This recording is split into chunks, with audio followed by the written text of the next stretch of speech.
আসসালামু আলাইকুম। এখন শুনবেন সংবাদ শিরোনাম। মধ্যপ্রাচ্য যুদ্ধে ইরানের সক্ষমতা দেখে বিস্মিত ট্রাম্প। বাগদাদের গ্রিন জোনে ড্রোন মিসাইল নিক্ষেপ। ইরানের মহাকাশ গবেষণা কেন্দ্রে ইসরায়েল যুক্তরাষ্ট্রের হামলা। নতুন করে আধিপত্যবাদ মানবে না দেশের মানুষ, বললেন জামায়াতের আমির। জনগণের কল্যাণে কাজ করার উদাহরণ তৈরি করতে চায় বিরোধী দল। ঈদের ছুটিতে দলে দলে বাড়ি ফিরছে মানুষ। ট্রেনে স্বস্তির যাত্রা। মহাসড়কে চাপ থাকলেও বাধেনি বড় ধরনের যানজট। হুড়োহুড়ি নেই লঞ্চে। ঠাকুরগাঁয়ে অস্বাস্থ্যকর পরিবেশে ক্ষতিকর রং মিশিয়ে তৈরি হচ্ছে লাচ্ছা সেমাই। অনুমোদন ছাড়াই গড়ে উঠেছে অনেক কারখানা। এতক্ষণ শুনছিলেন সংবাদ শিরোনাম। এখন শুনবেন বিস্তারিত। ইরানের প্রতিরোধ এবং পাল্টা হামলাকে অপ্রত্যাশিত আখ্যা দিয়ে বিস্ময় প্রকাশ করেছেন মার্কিন প্রেসিডেন্ট ডোনাল্ড ট্রাম্প। আইআরজিসির সামরিক সক্ষমতা ইসরায়েল এবং মার্কিন বাহিনীর জন্য বড় ধাক্কা হিসেবে দেখছেন তিনি। এদিকে ইরাকে মার্কিন দূতাবাসে ড্রোন রকেট হামলা চালিয়েছে ইরানপন্থী সশস্ত্র যোদ্ধারা। হামলা হয়েছে কাতার, আমিরাত ও সৌদি আরবেও। অন্যদিকে ইরান জুড়ে যৌথ হামলা অব্যাহত রেখেছে যুক্তরাষ্ট্র, ইসরায়েল। অত্যাধুনিক আকাশ প্রতিরক্ষা ব্যবস্থা সি-র্যাম ব্যবহার করে ধ্বংস করা হচ্ছে ইরানের ড্রোন। কাউন্টার রকেট, আর্টিলারি ও মোটরের সমন্বয়ে তৈরি এই সিস্টেম মুহূর্তেই সেন্সরের সাহায্যে ধ্বংস করতে পারে ড্রোন, রকেট কিংবা ক্ষেপণাস্ত্র। যুক্তরাষ্ট্রের বেশিরভাগ দূতাবাস ভবনে রয়েছে এই আকাশ প্রতিরক্ষা ব্যবস্থা। এরপরও এয়ার ডিফেন্স ভেদ করে ইরাকের মার্কিন দূতাবাস প্রাঙ্গণে আছড়ে পড়ে একটি ড্রোন। বাগদাদে মার্কিন সেনা ও ইরানপন্থী সশস্ত্র গোষ্ঠীর মাঝে পাল্টাপাল্টি হামলা হয়েছে। যুক্তরাষ্ট্রের হামলার শিকার হয় সশস্ত্র গোষ্ঠীর ব্যবহৃত একটি ভবন। এতে প্রাণ হারান 4 জন। জবাবে রাজধানী গ্রিন জোন এবং মার্কিন দূতাবাসে ড্রোন রকেট হামলা চালায় ইরানপন্থী যোদ্ধারা। হামলায় আগুন ধরে যায় গ্রিন জোনের একটি হোটেলে। অঞ্চলটিতে বেশ কিছু ইউরোপীয় দূতাবাস ও কূটনীতিকদের আবাসস্থল রয়েছে। ইরানে ইসরায়েল যুক্তরাষ্ট্রের অভিযানের পর থেকে পাল্টা জবাব দিচ্ছে আইআরজিসি। এবার এই ইস্যুতেই মুখ খুললেন মার্কিন প্রেসিডেন্ট ট্রাম্প। হোয়াইট হাউসে দেয়া ব্রিফিংয়ে তিনি বলেন, ইরানি বাহিনীর পাল্টা প্রতিরোধের সক্ষমতায় তিনি বিস্মিত। শুরু থেকেই ইরানকে কোণঠাসা করার দাবি জানালেও এবারে অবস্থান থেকে সরে আসলেন ডোনাল্ড ট্রাম্প। যুদ্ধ শুরুর পর এখন পর্যন্ত 57 দফায় ইসরায়েল ও মার্কিন সেনাদের অবস্থান লক্ষ্য করে মিসাইল, ড্রোনের হাইব্রিড হামলা চালায় আইআরজিসি। জেরুজালেমে আঘাত হানে একটি ক্ষেপণাস্ত্র। পশ্চিম তীর ও তেল আবিবে ভূপাতিত করা হয় কিছু মিসাইল। কাতারে মধ্যপ্রাচ্যের সবচেয়ে বড় মার্কিন ঘাঁটি আল উদেইদ এয়ারবেজে হামলা চালায় ইরান। কমপক্ষে 14টি ড্রোন ধ্বংসের দাবি করেছে দোহা। ক্ষেপণাস্ত্রের ধ্বংসাবশেষ পরে অগ্নিকাণ্ডের ঘটনা ঘটে দেশটির এক শিল্প এলাকায়। আইআরজিসির ড্রোন ভূপাতিতের দাবি করেছে সৌদি আরব ও আমিরাতও। আবুধাবিতে ক্ষেপণাস্ত্রের ধ্বংসাবশেষ পরে প্রাণ গেছে এক পাকিস্তানি নাগরিকের। হামলা হয় দুবাই আন্তর্জাতিক বিমানবন্দরে। ক্ষতিগ্রস্ত জ্বালানি ট্যাঙ্ক। এদিকে মঙ্গলবার ভোররাত থেকে সিরিজ বোমা বিস্ফোরণের শিকার রাজধানী তেহরান। টানা মিসাইল হামলা হয়েছে বিভিন্ন এলাকায়। শহরটির পূর্বাঞ্চলে বিদ্যুৎ বিভাগের একটি ভবনে বিমান হামলায় বেশ কয়েকজন বেসামরিক হতাহত হন। এর আগে সিরাজ, তাবরিজ ও খারাত শহরে বড় পরিসরে হামলা চালায় যুক্তরাষ্ট্র, ইসরায়েল যৌথ বাহিনী। টার্গেট করা হয় বহু সামরিক স্থাপনা। হামলায় ইরানের ক্ষেপণাস্ত্র সক্ষমতা 90% কমানোর দাবিও করা হয়েছে। ইরানের সর্বোচ্চ নেতার দায়িত্ব গ্রহণের পর নতুন সামরিক উপদেষ্টা নিয়োগ দিয়েছেন মুজতাবা খামেনি। সোমবার এক প্রতিবেদনে এই তথ্য নিশ্চিত করেছে ইরানি সংবাদ সংস্থা মেহের নিউজ এজেন্সি। জানায়, বিপ্লবী গার্ড বাহিনী আইআরজিসির সাবেক সিনিয়র কমান্ডার মোহসেন রেজাইকে নিজের সামরিক উপদেষ্টা নিয়োগ দিয়েছেন নতুন সর্বোচ্চ নেতা। আইআরজিসির দায়িত্ব ছাড়ার পর রাজনীতিতে সক্রিয় হন রেজাই। কয়েকবার প্রেসিডেন্ট প্রার্থী হলেও জয়ের মুখ দেখেননি, তবে দায়িত্ব পালন করেছে সরকারের কয়েকটি শীর্ষ পদে। সাময়িকভাবে বন্ধ থাকার পর খুলে দেওয়া হয়েছে সংযুক্ত আরব আমিরাতের আকাশসীমা। চলমান ইরানের হামলার জেরে বন্ধ ঘোষণা করা হয়েছিল আমিরাতের বিমান চলাচল। মঙ্গলবার দেশটির রাষ্ট্রীয় সংবাদ সংস্থা জানিয়েছে, নিরাপত্তার স্বার্থে সতর্কতামূলক ব্যবস্থা হিসেবে বন্ধ করা হয় আকাশসীমা।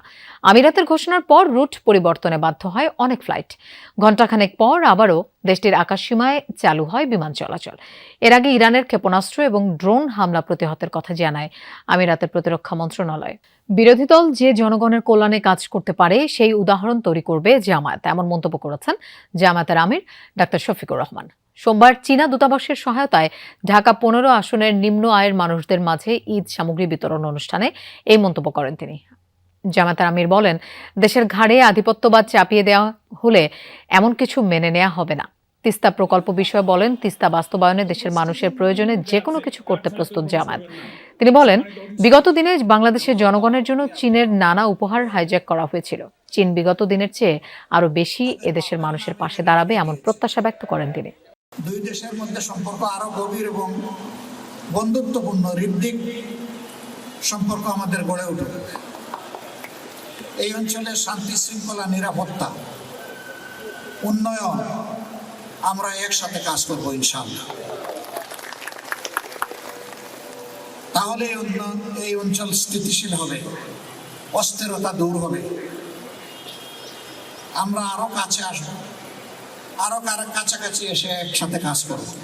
যাত্রীরা কিন্তু তাদের স্বস্তির কথাই বলেছেন। এখন পর্যন্ত তারা বলছেন যে সময় মতোই গাড়ি আসছে এবং তারা সেই গাড়িতে চেপে তাদের যে বাড়িতে সেই বাড়িতে তারা যাচ্ছেন।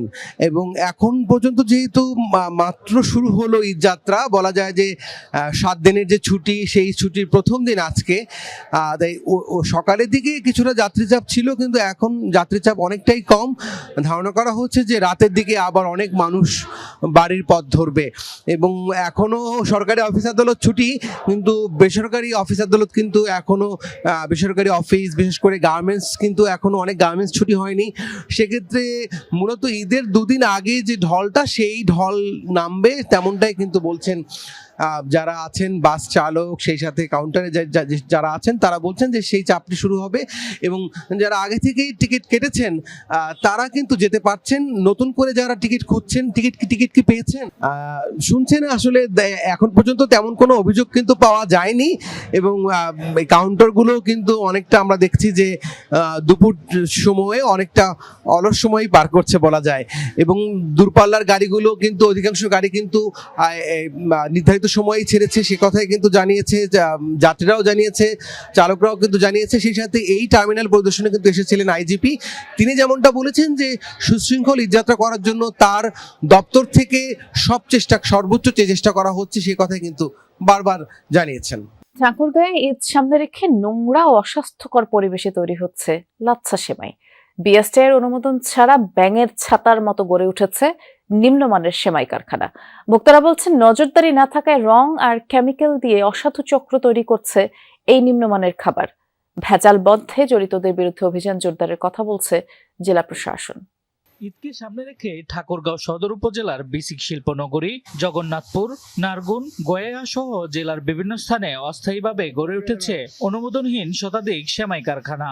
নিয়মনীতির তোয়াক্কা না করেই এসব কারখানায় অস্বাস্থ্যকর পরিবেশে তৈরি করা হচ্ছে বিভিন্ন প্রকার মুখরোচক সেমাই। ভোক্তাদের কাছে আকর্ষণীয় করে তুলতে নিম্নমানের ডালডা, বিভিন্ন রং আর ঘি দিয়ে পোড়া তেলে ভাজা হচ্ছে লাচ্ছা সেমাই।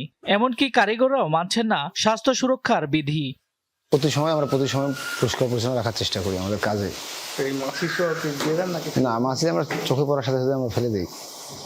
মাছি তো আর শোনে না, কথা শুনে মানুষের, যদি তার উপরে পরে সে আটকে যায়। ঘিয়ের ভাজা তৈরি হয় না, ঘিয়ের ভাজা বলতে ভুল হবে, মানে কড়া করে ভাজে নিলে